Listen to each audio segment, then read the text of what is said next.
এবার যারা খিচুড়ি খাবেন চলে আসেন নাকি? খিচুড়ি রেডি সোয়ামনি? খিচুড়ি দেবো? হ্যাঁ, দেওয়া শুরু করি। বিসমিল্লাহ করে আমরা প্লেট শুরু করে দিই। একটা দিয়ে এখানে দেখো দেখো দেখো দেখো দেখো দেখো দেখো, এই যে নল্লি সহ খিচুড়ি। এটা এটা একটা নিয়ে নিলাম। হ্যাঁ, এই ওকে, এটা দিয়ে দিই।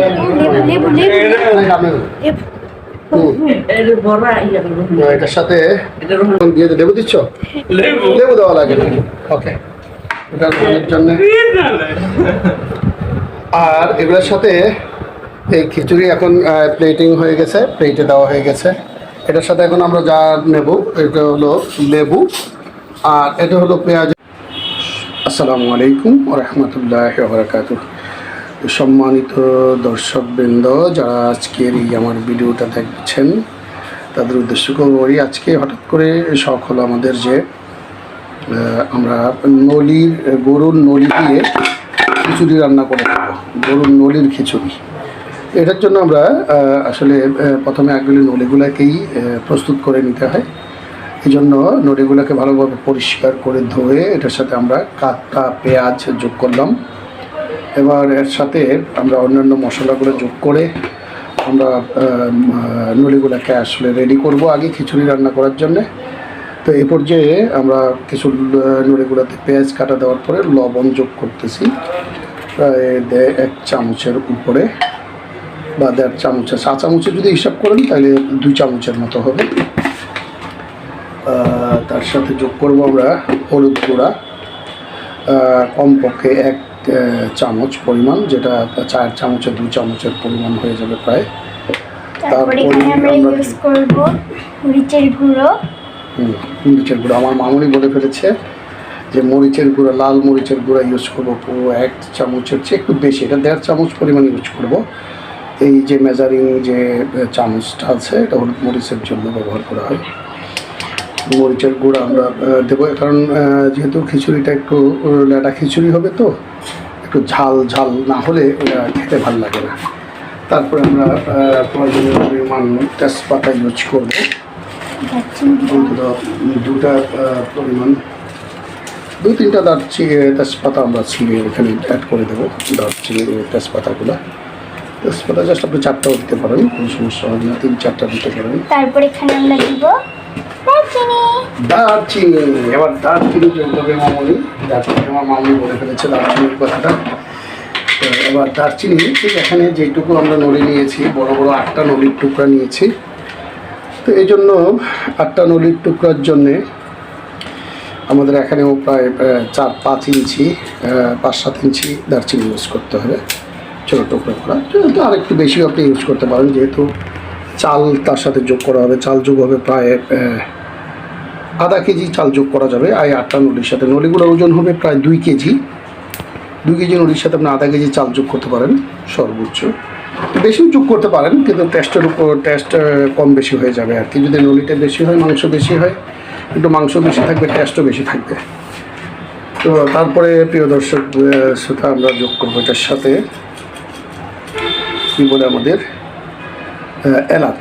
এলাচের পরিমাণ দেখুন 15টা, 10 থেকে 15টা এলাচ। যেহেতু আমরা কালকে এটা চালের সাথে আর এলাচ ব্যবহার করবো না, চালের সাথে আর এলাচ ব্যবহার করবো না, এই জন্য আর নতুন করে আমরা এলাচ দেবো না কালকে। তো এবারে এর সাথে লং, যেটাকে আমরা বলি, মানে 3-4টা লং সেটার সাথে ইউজ করবো। সাথে ইউজ করবো কালো এলাচ, যেটাকে বলে কালো এলাচ বা বড় এলাচ বলে অনেকে, এটাও একটা যোগ করবো এটার সাথে। দেন একটাই যথেষ্ট, বেশি হয়ে যাবে না হয়। তারপরেই আমরা এটা যোগ করবো ধনিয়া গুঁড়ার পরিমাণ ঠিক তাও 1 পুরো চামচ, মেজারিং চামচটা দিয়ে, বা সামান্য একটু বেশি কম বেড়ে দিতে পারেন। তারপরে এটার সাথে যোগ করবো আমরা কী বলে যে জিরার গুঁড়ো। এই যে চামচ দিয়ে 1.5 চামচ পরিমাণ জিরার গুঁড়ো। দেন এটার সাথে আমরা একটু তৈল যোগ করব। তৈল মানে তেল। তৈল মানে তেল, ইয়েস, তৈল মানে তেল। তেল। এবার আমি তৈলটা যোগ আমার করার আপু সময় একটু বেশি সাধু ভাষায় কথা বলতেছে। সাধু ভাষায় কথাটা না, কথা জাস্ট বলছি আর কি। এইভাবে আমরা মানুষ বাঙালি, বাংলা ভাষায় কথা বলবো, এটাই স্বাভাবিক। বাংলায় বললেই হলো। যাও তুমি মামুনি আমাকে আদা রসুনটা একটু নিয়ে আসো। যাও, এখানে আমরা যোগ করবো আদা রসুন পেস্ট যোগ করব 2 চা চামচ করে, 2 চা চামচ আদা, 2 চা চামচ রসুন বাটা যোগ করব। আর একটা মশলার কথা আপনাদেরকে এখন বলে রাখি, স্কিপ করব, এখন দেব না মশলাটা। সেটা হলো একটু জায়ফল এবং জৈত্রিক বাটাটা আমরা ইউজ করব। তবে মাংসটা কষানোর শেষ পর্যায়ে যখন চাল দেব আমরা এটাতে এবং পানি যোগ করব, তার আগেই আমরা ওই জায়ফল এবং জৈত্রিক বাটাটা দিয়ে নেব। অথবা এটা আপনি খিচুড়ি মানে চাল দেওয়ার পরেও অ্যাড করতে পারেন। ওটা যেহেতু ফ্লেভারটা যত লাস্টে ইউজ করবেন, ওটা ফ্লেভার এবং টেস্টটা তত ভালো থাকবে আর কি। তো এই জন্য আমরা ওইটা লাস্টে অ্যাড করার পরামর্শ দিই আপনাদেরকে। তো এখন আমরা যেটা যোগ করব যে আদা বাটা এবং রসুন বাটা। আদা বাটাটা আমার মামুনি দিয়ে দিচ্ছে, এই যে চা চামচ দিয়ে 2 চামচ পরিমাণ আদা বাটা, 2 চা চামচ। এখন কেউ বলতে পারেন যে 2 কেজি পরিমাণ নড়ির সাথে কেন এত একটু মশলাটা বেশি হয়ে যাচ্ছে মনে করবেন আপনারা হয়তো। ঠিক আছে, আমিও স্বীকার করছি, কিন্তু এটা হবে ল্যাডা খিচুড়ি যেহেতু হবে, সেটা চাল যোগ হবে, তখন একবারে এখন রসুন যেটা 2 চামচ হয়ে গেছে, আর দিতে হবে না। রসুনটা যেটুকু হয়েছে এটা 2 চামচের সম পরিমাণই হয়ে গেছে। আর একটু থোড়া দিতে পারো, সামান্য এইটুকু দিয়ে দাও। ওকে ফাইন, আর লাগবে না।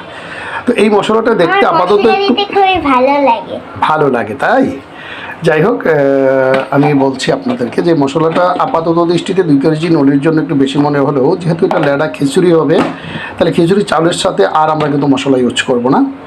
ওই যে বললাম, শুধু আগে আমরা সামনের দিকে আর শুধু ব্যবহার করব এখানে কি যে জায়ফল এবং সামান্য জৈত্রিক বাটা। ধরেন একটা জায়ফলের 1/4, 4 ভাগের 1 ভাগ বা একটু বেশি, আর সামান্য 2-3 টুকরা 2 টুকরা জৈত্রিক আমরা একত্রে বেটে এটা কালকে যখন চাল দিয়ে সিদ্ধ হয়ে আসবে তখন এটা যোগ করব, তখন তার ফ্লেভারটা ভালো পাওয়া যাবে। তো এই পর্যায়ে আর একটা সিক্রেট মশলার কথা আমি বারবার আপনাদেরকে বলি। মাংস, অর্থাৎ বিশেষ করে গরুর মাংস বা এরকম জাতীয় মশলার সাথে বরাবর আমি আপনাদেরকে একটা মশলা ইউজ করতে বলি গরুর মাংসের সাথে। এটা সবসময় না, কিন্তু কখনো কখনো করবেন। এবং যারা খিচুড়ির সাথে এরকম যদি নলি আপনারা খিচুড়ির জন্য করেন, নলি এভাবে রান্না করার জন্য তখন দিতে পারবেন না, কিন্তু যখন আপনি নলিটাকে কী বলে যে খিচুড়ি হিসাবে ব্যবহার করবেন রান্না করে তখন, এবং গরুর মাংস রান্না করার সময় আপনারা ওই যে একটা অতিরিক্ত মশলা, সেটা বলছিলাম যে 5 ফোড়নের গুঁড়ো, যেটা প্যাকেট কিনতে পাওয়া যায়, ভালো কোম্পানির প্যাকেট কিনে নেবেন, রিনোন কোম্পানিগুলো, ওখান থেকে ঠিক এই পরিমাণ একটা আমরা বলছিলাম যে আমরা যে কাপ দই খাওয়ার সময় যে চামচটা ইউজ করি, ওই চামচের 1 চামচ, দ্যাট মিন্স ধরেন চা চামচের 3 ভাগের বা 4 ভাগের 1 ভাগ, 4 ভাগের 1 ভাগ। এই মশলাটা আমরা একটু ইউজ করি এই কারণে যে এটার ফ্লেভারটা সত্যি একদম অতুলনীয় ফ্লেভার। আপনি মাংসতে যোগ করবেন একটু, আপনি মাংস রান্নার শেষের পথেও যদি জাস্ট 1 চিমটি 5 ফোড়ন গুঁড়া একটু দিয়ে দেন, মুহূর্তের মধ্যেই দেখবেন চতুর্দিকে গন্ধে মৌ একটা রব উঠবে এবং সেটার দূরত্ব, হ্যাঁ, এবং টেস্টও মাংসের চেঞ্জ করে দেবে, গন্ধটাও চেঞ্জ করে দেবে, এবং গন্ধের কারণে আপনার যে স্মেল অ্যারোমাটা তৈরি হবে ওটাতে আপনার পেটে খিদা লেগে যাবে, আশা করি ইনশাল্লাহ। তো এই পর্যায়ে আমরা একটু তেল যোগ করব। এটাকে সাধু ভাষায় বলা হয় তৈল। সাধু ভাষায় তৈল বলা হয়, তাই না মা? ঠিক আছে, আমরা তৈলটা ইউজ করতেছি, সামান্য পরিমাণ তৈল আমরা যেহেতু এই তৈলটা ইউজ করব। এখন এই তৈলটা একটু দিয়ে দিলাম, তৈল। আবার এটাকে একটু নেড়ে চেড়ে আমরা প্রথমে এটাকে একটু কষিয়ে নেব। মাংসটাকে কষানোর পরে আমি এখানে দেখবেন যে আমার প্রেশার কুকার ইউজ করতেছি। প্রেশার কুকারে দেওয়ার মানেটা হলো এই, এখন তৈলটা দিয়ে আমরা মাংসটাকে একটু কষাবো। কষানোর পরে যখন তৈলটা বের হবে একটু, বা একটু কষে আসবে হাড়গুলা নলিগুলা, তখনই আমরা কি করব, হ্যাঁ এটাকে ঢাকনা লেগে দিয়ে প্রেসারে দিয়ে দেবো। প্রেসারে ধরুন গরুর মাংসের মতো 8-10টা ছিটি দিয়ে দিলেই মাংসটা হাড়গুলা এবং নলিগুলোর ভিতরের অংশটা সুন্দরভাবে নরম হয়ে যাবে। এবং যদি আপনি 10-12টা সিটি দেন তাহলে ওই হাড়ের নলিগুলো আপনি চিবিয়ে খেতে পারবেন, চুষে চুষে খেতে পারবেন, ওরকম সফট হয়ে যাবে একদম। তো এটা করে প্রেসার কুকারে ওই কাজটা করে আমরা কালকে এটা নামিয়ে নেব নর্মাল কোনো পাতিলে, সেখানে আমরা বাকি প্রসেসটা করব চাল দিয়ে বাকি সিদ্ধের কাজটা, এবং সবশেষে যে আমরা ফোড়ন দেব ওই ফোড়নের কাজটা আমরা সবার শেষে করব। তো এ পর্যায়ে আমরা ভিডিওটা একটু স্কিপ করে চুলাটা রেডি করে আপনাদের বাকি অংশটুকু দেখাচ্ছি। এবার দেখেন মাংসটা নলিগুলো একবারে প্রায় কষে এসেছে, একদম ঝোলটা লাল হয়ে তেলটা ভেসে আসছে উপরে, এদিকে আসো, ভেসে আসছে। এ পর্যায়ে দর্শক বন্ধুরা আরও একটা কথা আপনাদেরকে বলে রাখি, যখন আপনারা নলিগুলো নেবেন, নলিতে যদি মাংস না থাকে তাহলে আলগা মাংস একটু না দিলে খিচুড়িটা ভালো লাগবে না, মজার টেস্ট হবে না। আর যদি এরকম মানে এই যে নলিগুলোর সাথে দেখেন প্রচুর মাংস রেখে কাটা হয়েছে, সুতরাং এখানে আর এক্সট্রা মাংসের দরকার নেই। এখন তেলটাও উপরে উঠে গেছে, দেখুন ভিতরে কালারটা খুব চমৎকারভাবে সিদ্ধ হচ্ছে ইনশাআল্লাহ। আপনাদেরকে আরও কাজ করতে দেখান একটু জুম করে, চমৎকারভাবে এই যে মাংস আছে প্রত্যেকটা নলির সাথে প্রচুর মাংস দেওয়া আছে, মাংস রেখেই কাটা হয়েছিল, এই কারণে জিনিসটা মানে খুব টেস্টি হবে আর কি যখন খিচুড়িটা রান্না হবে। তো এ পর্যায়ে আমরা দেখুন একটা তেলটা ভেসে আসছে নলিগুলো কষে, এখন আমরা এখানে একটু পানি অ্যাড করে তারপর প্রেসারে দিয়ে দেবো। Somni help me assistant, my assistant, মামুনি আমার অ্যাসিস্ট্যান্ট। হ্যাঁ তারা ধরে রাখবো কিন্তু মোবাইল আবার ছেড়ে দিও না, রান্নার সাথে মোবাইল চলে যাবে। হ্যাঁ রান্নার সাথে মোবাইল সহ রান্না হয়ে যাবে। হ্যাঁ মানে আমরা কি রাঁধতেছি, আমরা কই লেডা খিচুড়ি, আর আসলে আমার মাঝেরিরা কইতো তারি, এটার নাম কি তারি, গ্রাম বাংলায় কয় তারি, বুঝলি? তোমরা তো এখন বলতেছো কি লেডা খিচুড়ি, তাই না? যাই হোক, এখন আমরা আগে গরম পানিটা বসিয়ে রেখেছিলাম পাশের চুলাতে, সেখান থেকে এনে একটু গরম পানি দিয়ে দিতে হবে, অ্যাড করে দিতে হবে জাস্ট এখন নলিগুলো সিদ্ধ হওয়ার জন্য। মাংস তো কষে গেছে, নলিগুলো কষে গেছে, তেল ভেসে উঠেছিল। এখন আমরা এই পরিমাণ পানি দিয়ে দেখুন যে কালারটা কেমন চলে আসছে, একেবারেই নলিগুলোর কালার চমৎকার, এবং এটার যে একটা স্মেল, ওই যে বলছিলাম আপনাদেরকে যে স্পেশাল যে মশলাটা, স্পেশাল বলতে শুধু একটা নর্মাল মশলা যাকে বলে পাঁচফোড়নের গুঁড়ো একটু পাউডার দেওয়াতে মানে পুরো এলাকাটা মনে হয় এখন গন্ধে মৌ মৌ করতেছে, আমার মামুই হাসতেছে, নাক টানতেছে গন্ধটা নেওয়ার জন্য জোরে জোরে। যাই হোক, গন্ধটা খাওয়ার দরকার নেই, কালকে আমরা খিচুড়ি খাবো। তো দর্শক বন্ধুরা একটা কথা বলে রাখি, আসলে এই খিচুড়িটা আমরা সচরাচর খেয়ে থাকি বৃষ্টির দিনে অথবা কিন্তু এখন বর্ষাকাল না, বৃষ্টি নাই আজকে, কিন্তু এখন আমরা নলিগুলা কষিয়ে রেডি করে রাখতেছি, আপনাদেরকে টোলে বলছি আমরা এটা সকালে নাস্তা হিসাবে কালকে ব্যবহার করব। তো এজন্য এখন আমরা রেখে দিলাম, এটা একটা সুন্দর করে নরম করে রেখে দেবো, বাকি প্রসেসটা আমরা সকালে ঘুরে করে নেব, তখন আপনাদেরকে বাকি অংশটুকু দেখাবো ইনশাআল্লাহ। তো এখন আমরা যে কাজটা করব, না সব করবো না, যেটা কাজ করবো এখন এখন বের করলে হ্যাঁ কালারটা কত চমৎকার চলে আসছে, তাই না মামনি? আশা করা যায় যে খুব ভালো হবে ইনশাআল্লাহ। আমরা এখন প্রেশার কুকারটা করতে দেবো, মানে সিল করে দেবো, সিল করে দিয়ে এই যে দেখুন আমরা সিল করে দিচ্ছি। এখন সিল করে দেওয়ার পর প্রেশার কুকারে কমপক্ষে আমরা 8-10টা সিটিতে, 8-10 সিটিতে তো মাংস 8 সিটিতেও হয়ে যায়, কোনো কোনো গরুর মাংসটা 8 সিটিতে হয়ে যায়, কোনোটা 10 সিটি লাগে, কোনোটা আবার 6 সিটিতে হয়। কিন্তু এখানে নলিগুলো যেহেতু আমরা একেবারেই সফট করতে চাই, এই জন্য 10 থেকে 12টা সিটি কমপক্ষে দেবো, দেওয়ার পরে আমরা চুলা বন্ধ করে দেবো, দমে রেখে দেবো। সম্মানিত দর্শক, এখন আমাদের যে নল্লি খিচুড়ি রান্নার জন্য যেটা আমরা প্রেশার কুকারে দিয়েছিলাম, এখানে প্রায় 12টা সিটি দেওয়া হয়ে গেছে, এবং তারপরও দীর্ঘক্ষণ ঢাকা হয়ে গেছে প্রেশারের মধ্যেই চুলা বন্ধ করে। এ পর্যায়ে আমরা ঢাকনা খুলে দেখবো কী অবস্থা। বিসমিল্লাহ, আমরা ঢাকনাটা খুলি, দেখলেন তো কী অবস্থা। একেবারেই মাংসটা কষে মানে নলিগুলো কষে এখন তেল উপরে ভেসে আসছে, এবং মাংসগুলো খুব নরম হয়েছে, সফট হয়েছে বলে মনে হয়। এখন আমরা সেটা অন্য একটা পাতিলে নিয়ে নেব খিচুড়িটা রান্না করার জন্য। খিচুড়ি রান্না করার জন্য যে পাতিল, সেটা আমরা এই নদীগুলাকে স্থানান্তর করে নিচ্ছি। তো দিয়ে আমরা নতুন করে পাতিল বসাই নেব, আর এটার মধ্যে আমরা এখন নদীগুলাকে ট্রান্সফার করে দিচ্ছি। তেল ঝুল সব কিছু ট্রান্সফার করে দেবো।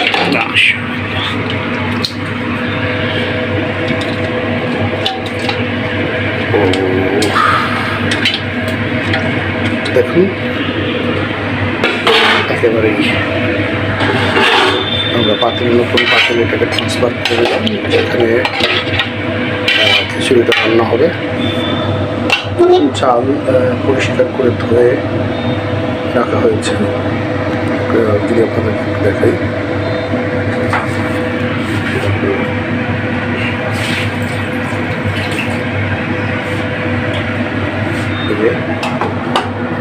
চাল, মোটা ভাতের চাল আর মুসুরির ডাল একত্রে ভিজিয়ে পরিষ্কার করে ধুয়ে ভিজিয়ে রাখা হয়েছে। ওটি আমরা এখন ওটার সাথে অ্যাড করে দেবো। ওটাকে লেগুনের সাথে অ্যাড করে দিচ্ছি। চালটাকে পরিষ্কার করে ভালোভাবে চালটা দিয়ে দেবো। তারপরে ওই যে পাতিলটার সাথে যে পানিগুলো লেগেছে, ঝোলটা লেগে আছে, ওটাকে আমরা পরিষ্কার করে দিয়ে দিচ্ছি। আর একটু পানি অ্যাড করতে হবে, পানিটা দেবে না, চুপ পানি অ্যাড করবে। এই জন্য আমরা আগেই গরম পানি বসিয়ে রেখেছি, গরম পানি যোগ করবো এটার সাথে। গরম পানি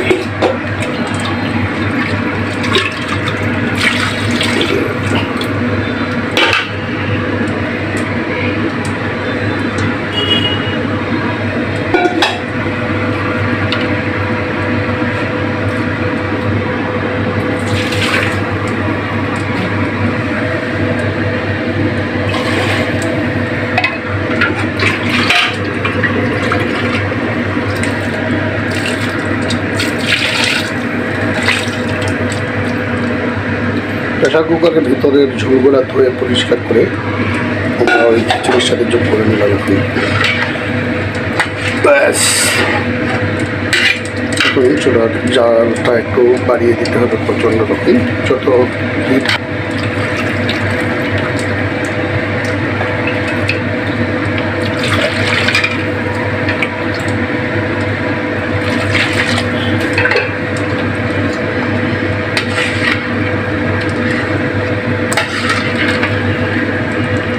বড় বড় নদী মাছ সহ বড় বড় নদীগুলোর সাথে মাংস সহ নদী লাগবে। এখন ঠিক আছে, এখন আমরা অনেক অপেক্ষা করি ব্লগ করার জন্য, চালটা সিদ্ধ হওয়ার জন্য আমরা অপেক্ষা করে থাকি। একটু পরে আবার ফিরে আসছি। প্রিয় দর্শক, আমরা ঢাকনা উঠিয়ে এবার চালটা নাড়া দিয়ে দেখতেছি। খিচুড়িটা প্রায় হয়ে আসছে, চালটা সিদ্ধ হয়ে আসতেছে, পানিটাও শুকাবে। আর একটু খিচুড়ি হওয়ার পথেই আপনারা প্রস্তুত থাকুন প্লেট নিয়ে খাবার জন্য। এখনও একটু সময় লাগবে, আরও হয়তো 20 মিনিট সময় লাগবে টোটাল কাজটা সম্পূর্ণ করতে। সেই পর্যন্ত প্লেট নিয়ে সবাই অপেক্ষা করুন। প্রিয় দর্শক, এখন খিচুড়ির এই অবস্থা দেখেন যে বড় বড় নলি মাংস সহ একেবারেই। আপনারা প্লেট নিয়ে সবাই রেডি আছেন তো? এখন এই খিচুড়িটা প্রায় শেষ হয়ে এসেছে সিদ্ধ হওয়া। এই পাখে এরই সাথে আমরা ওই যে বাগার দেওয়ার জন্যে কড়াইতে তেল গরম করতে দিয়েছি পাশের চুলাতে। এখন আমরা ওটাতে পেঁয়াজগুলো দিয়ে দেবো, ফেরেস্তা করে ওটাকে পেঁয়াজে দিয়ে দেওয়ার জন্য, কী বলেছে বাগার দেওয়ার জন্য, যেটাকে বাগার বলে আর কি, ফোড়ন দেওয়া। এটা দেওয়ার জন্য আমরা এগুলোকে পাশে রেখে দিলাম। পেঁয়াজগুলো নেড়ে দিতে হবে এই কারণে যে লেগে যাওয়ার সম্ভাবনা থাকবে প্রধানত। এখন চুলার আঁচটা একটু কমিয়ে দিতে হবে, প্রচুর ডিমে আছে রেখে দিতে হবে। এখন সাথে হালকা আছে আমরা এখন জল দেবো আর হাতে থাকবো টুকটাক আস্তে আস্তে জিনিসটা ঘন ঘন লেবে দিতে হবে যাতে বেগে না যায়। আর সাথে পেঁয়াজটাকেও ফেরেস্তা করে নিতে হবে আমাদের, পেঁয়াজ ফেরেস্তাটাকেও দেখতে হবে।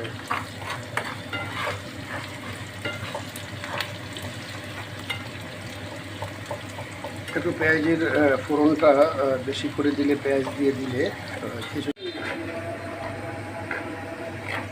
সম্মানিত দর্শক, এ পর্যায়ে আরও একজন দর্শক বেড়ে গেছে এখানে দেখার জন্যে। খিচুড়ি প্রায় শেষের পথে।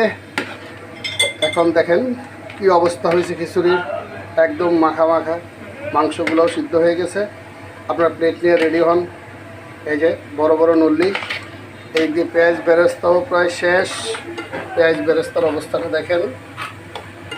এখনই আমরা পেঁয়াজগুলো শুধু বেরেস্তাটা দিয়ে দেব, আর বেশি পোড়া যাবে না, এখনই দিয়ে দেবো ইনশাআল্লাহ।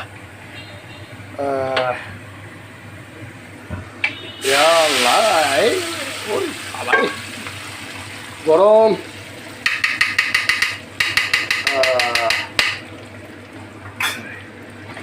রোহান মুখ হ্যাঁ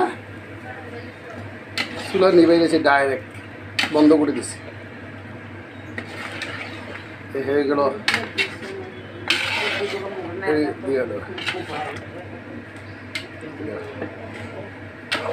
একটু একটু বেরেস্তাগুলো দিয়ে দাও, হেল্প করো।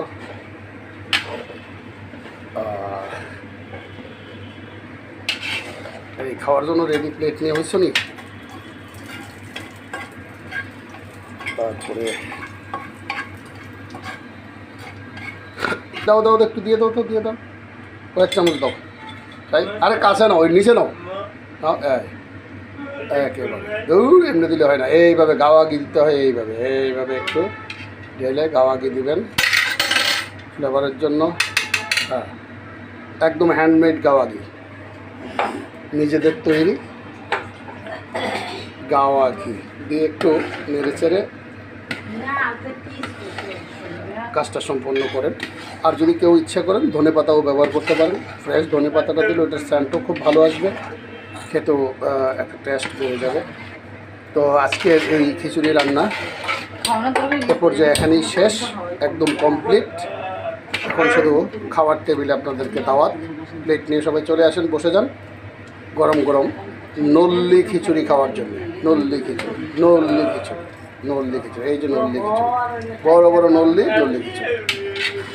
হ্যাঁ, রেডি হও, রেডি হও, সবাই রেডি হও প্লেট নিয়ে খাওয়ার জন্যে। প্রিয় দর্শক বন্ধুরা, আপনারাও যদি খেতে চান তাড়াতাড়ি প্লেট নিয়ে চলে আসেন। ধন্যবাদ সবাইকে, আল্লাহ হাফেজ। এবার যারা খিচুড়ি খাবেন চলে আসেন। নাকি খিচুড়ি রেডি? শ্রাবণী, খিচুড়ি দেবো? হ্যাঁ, দেওয়া শুরু করি। বিসমিল্লাহ করে আমরা প্লেট শুরু করে দিই। একটা দিয়ে এখানে দেখো দেখো দেখো দেখো দেখো দেখো দেখো, এই যে নল্লি সহ খিচুড়ি। এটা এটা একটা কিনে নিলাম। হ্যাঁ, এই ওকে, এটা দিয়ে দিই রোহানের জন্য। এই যে এটা হলো রোহানের জন্য। এখন দিয়ে লেবু দিচ্ছ? লেবু দেওয়া লাগে না। ওকে, এটা রোহানের জন্য। আর এগুলোর সাথে এই খিচুড়ি এখন প্লেটিং হয়ে গেছে, প্লেটে দেওয়া হয়ে গেছে।